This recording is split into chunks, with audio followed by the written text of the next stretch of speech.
leaves the room for a moment and returns with a cassette player. He plugs it in and presses play, and the room suddenly sounds like a smoky bar. T-Bone Walker, says Irv, best blues player there ever was. Peace, would you like to dance? He positions her arms, one around his waist, the other around his neck, picks her up, and with closed eyes, dances her around to the old scratchy recording of Walker's Hyphen Woman Blues. Bess watches him. The reasons for her grandfather's fondness for female mannequins is probably not all that difficult to figure out.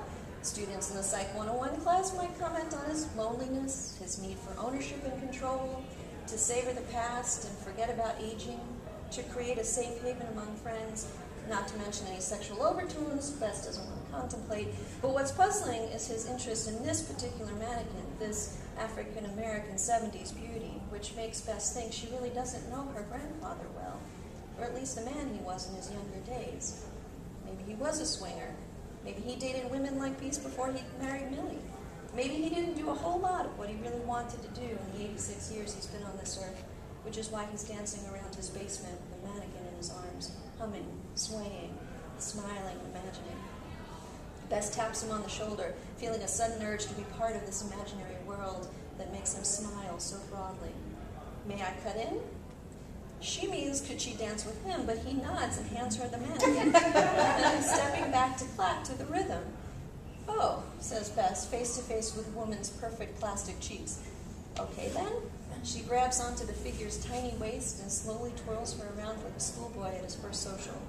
Look, Graham, she says, I'm giving peace a chance.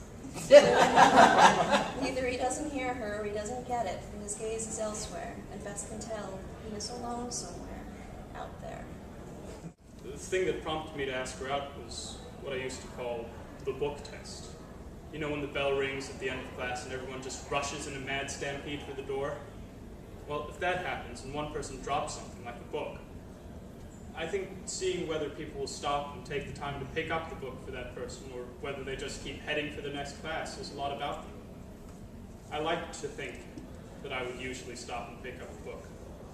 I know I didn't always, but I like to think that I was that kind of person who would usually do that. And that Wednesday, I found out that Brett...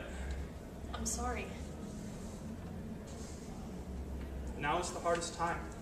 You're just a bit spooked. We love you. Thanks. I love you too. I'm sorry about this. I think I'll be okay. You can go back to bed. Thank you. I'm sorry. Yeah, I feel like I'm telling a lot of people sorry lately. His parents, my parents. Ironic, isn't it? One person to whom I need to apologize most isn't around to hear my apology. It's really rich. Man, all these adults. I know they mean to help, and some of them know me, some of them don't. But they all think my world will somehow become okay again if I listen to each of their earth-shattering pieces of advice. I have news for them. It doesn't work that way. It's not going to be okay again. Never.